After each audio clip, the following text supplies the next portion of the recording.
Welcome back to my YouTube channel. Salaar की जो family है, ख़ास तौर पर इसके जो वालिद और इसकी जो माँ है, इन्होंने अपनी तरफ से पूरा जोर लगाया कि किसी भी तरीके से सलार और सतारा को दूर किया जा सके, लेकिन ये अपने मकसद में किसी हद तक नाकाम हो चुके हैं। अब इन लोगों को समझ नहीं आ रही कि हम लोग करें तो करें क्या, कैसे जो है वो सतारा को दूर किया जा सके। ये जितनी भी कोशिश करते हैं ना, जितना भी जोर लगाते हैं, तो सलार और भी ज़्यादा सतारा के करीब होता जा रहा है। अब इनके पास क्या नई प्लानिंग आ सकती है, सहबक के साथ मिलकर ये कौन सी बड़ी चाल चलने वाले हैं, क्योंकि सहबक के पास, सहबक के दिमाग के अंदर कोई नए आइडियाज आना शुरू हो चुके हैं। नेक्स्ट एपिसोड में क्या ट्विस्ट आप लोगों को दिखाया जा सकता है, क्योंकि सलमान जिस हिसाब से सहबक के पास जाता है और जाकर उसे धमकी देता है और कहता है कि भाई अगर आपने सतारा को दूर करना है, सतारा के दिल में नफरत डालनी है, तो आपको कुछ नया करना होगा। आज की इस वीडियो में डिस्कस करेंगे कि कुछ नया क्या हो सकता है, क्या सहबा इस मकसद में कामयाब हो जाएगी। सलार का जो वालिद है ना, ये बड़ा परेशान होता है, इसे समझ नहीं आ रही कि यार हमने जो वो सलार को बहुत ज़्यादा समझाया, इसके दिल में नफरत डालने की कोशिश की है, लेकिन हम इस मकसद में कामयाब नहीं हुए। सलार और भी ज़्यादा सतारा के करीब हो गया, तो इसी मामले पर ये परेशान होता है और घर का जो माहौल होता है ना, ये भी ख़राब होता जा रहा है, क्योंकि जो सलार का वालिद है, ये सलार की माँ को भी बार बार समझाने की कोशिश कर रहा है कि यार आप किसी तरीके से अपने आप को सलार के साथ ठीक करें, ताकि सलार थोड़ा सा चेंज हो। हमारा एक ही बेटा है और अगर हमने अपने बेटे के साथ जिद की तो घर का जो माहौल होगा ये मुकम्मल तौर पर बर्बाद हो जाएगा। लेकिन सलार की जो माँ है ना, वो अभी अपनी जिद पे पठानी है, तो अपनी जिद से वो पीछे तो नहीं हटेगी।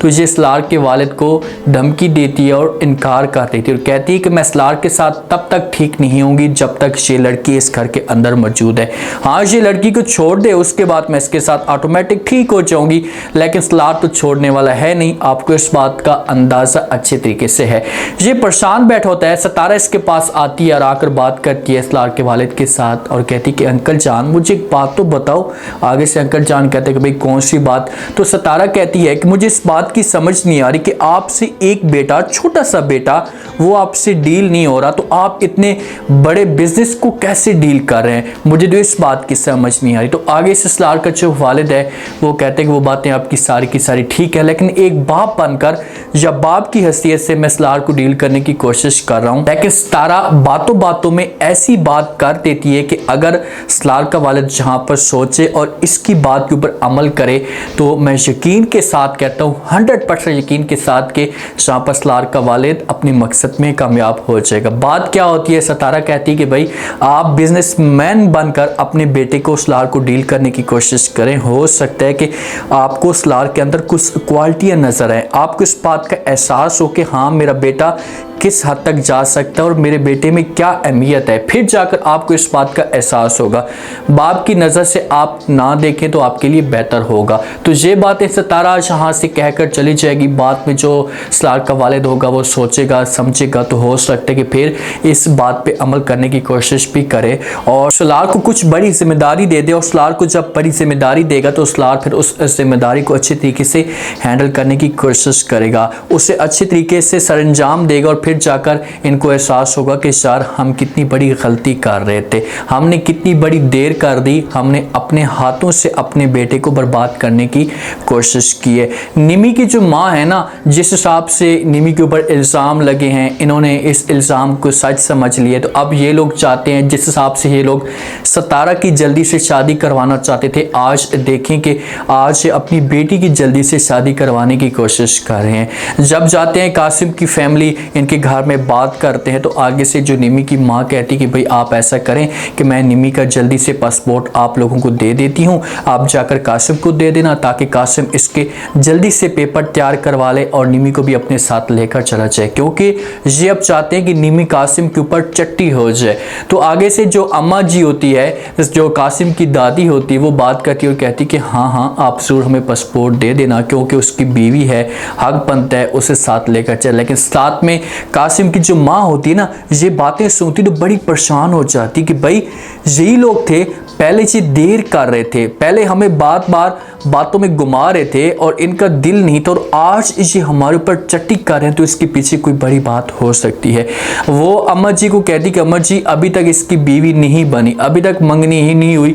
जो इसे अपने साथ लेकर जाएगा, थोड़ा सा आप सब्र कर लें। अब निमी भी मौजूद होती है, निमी की आंखों के अंदर आंसू होते हैं, क्योंकि निमी अपने घर वालों को यकीन दिलाने की कोशिश कर रही होती है, बार बार कहती कि भाई मैंने कुछ ऐसा नहीं किया, प्लीज़ आप लोग मेरी बात के ऊपर यकीन करें। लेकिन अब ऐसा माहौल बन चुका होता है कि भाई अब इसकी कोई भी बात के ऊपर यकीन नहीं कर रहा, क्योंकि इनके पास सबूत आ जाते हैं। कासिम कुछ सबूत ऐसे दिखा देता है कि ये लोग समझते हैं कि यार वाकई निमी का कसूर है। लेकिन कासिम की माँ जब घर जाएगी ना, तो अपने बेटे के साथ बात शेयर करेगी, अपने बेटे को सब कुछ बताएगी कि बेटा जब हम पहले इनके साथ बात करने के लिए जाते थे तो इनका मूड नहीं होता था, ये हमारे साथ तमीज़ से बात भी नहीं करते थे, हमें मुंह तक नहीं लगाते थे, और आज इनको देखिए कि आज हमारे साथ ये तमीज़ से बात कर रहे हैं, हमें मुंह लगा रहे हैं, कोई बात तो ज़रूर है। आप कासिम को तो इस मामले पे सब कुछ पता होगा कि भाई बात क्या है। वो अपनी माँ को कहेगा कि माँ जी छोड़े इस बात को, अगर निमी मेरे पास आना चाहती है, वो निमी की शादी करवाना चाहते हैं मेरे साथ, तो आप उनके साथ डेट फाइनल कर लें,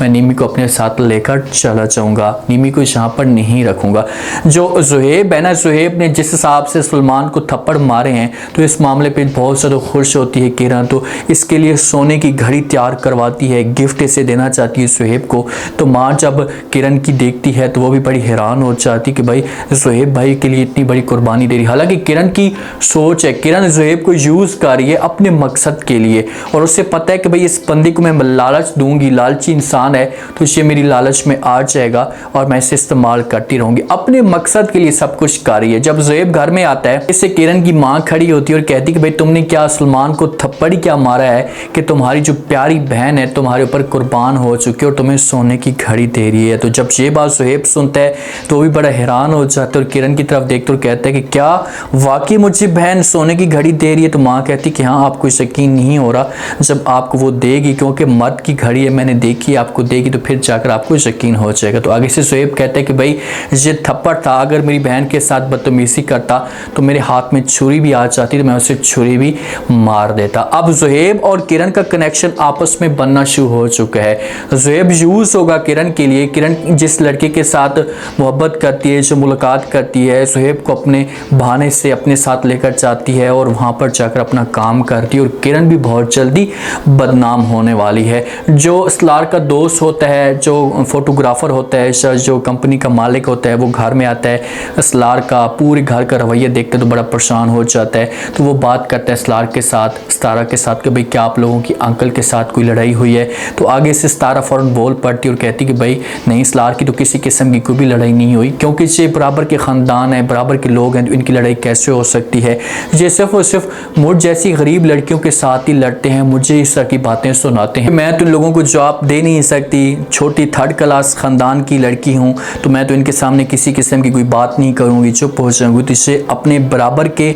लोगों के साथ लड़ाई करते हैं, बराबर के लोगों के साथ इनके मसले मसाइल होते हैं, बातें सिर्फ और सिर्फ मुझे सुनाते हैं। तो वहाँ पर सलार का जो वालिद होता है ये बातें सुनता है तो उसके दिल में ऐसा एहसास पैदा होना शुरू हो जाता है कि यार मैं बहुत बड़ी गलती कर रहा हूँ, मुझे ऐसा नहीं करना चाहिए और इससे कदम उठाना चाहिए। यार चाहे जो कुछ भी हो जाए, अगर सलार की माँ को इस बात का एहसास नहीं हो रहा, उसे कोई इसके दिल में कोई जगह नहीं बन रही, तो ऐसा करे किसी सलार को अलहदा घर लेकर दे दे, साथ में सितारा भी इसके साथ है, ताकि इनके दिल में फिर जगह बने, इनको फिर एहसास हो कि यार हम बेटे के बगैर किसी भी काम के नहीं हैं। जो सलमान आता है साहिबा के पास आकर धमकी देता है कि भाई बहुत जल्दी अगर तुमने कुछ करना है, सितारा को दूर करना है, तो ये जो तुम्हारे पुराने तरीके हैं ये कामयाब नहीं होने वाले, तुम्हें कोई नया तरीका अपनाना होगा। तो आगे से साहिबा के दिमाग के अंदर फिर से प्लानिंग आना शुरू हो जाएगी और ये फिर से सलार की क्लोज होगी, सलार के साथ बात करने की कोशिश करेगी, सलार को अपने कंट्रोल में करेगी और किसी हद तक सलार इसके चुंगल में फंस भी जाएगा। हालांकि सलार के दिल में कोई नफरत नहीं होगी या कोई ऐसी बात नहीं होगी, वो सिर्फ और सिर्फ साहिबा के साथ ऐसी मुलाकात करने के लिए जाएगा, लेकिन माहौल जो होगा ये ख़राब हो जाएगा और सितारा के दिल में नफरत पैदा हो जाएगी। अब देखते हैं कि साहिबा की चाल क्या होती है, ये कैसे अपने मकसद में कामयाब होती है। उम्मीद आज का रिव्यू, आज की टीजर आप लोगों को पसंद आया होगा। आपने कमेंट सेक्शन में अपनी कीमती लास्ट में आपको क्या लगता है, क्या नेक्स्ट एपिसोड में साहिबा जो चाल चलने वाली है इसमें कामयाब होगी या इसमें ही फलाप होगी? क्या होगा साहिबा का अंजाम, लास्ट में फीडबैक दें।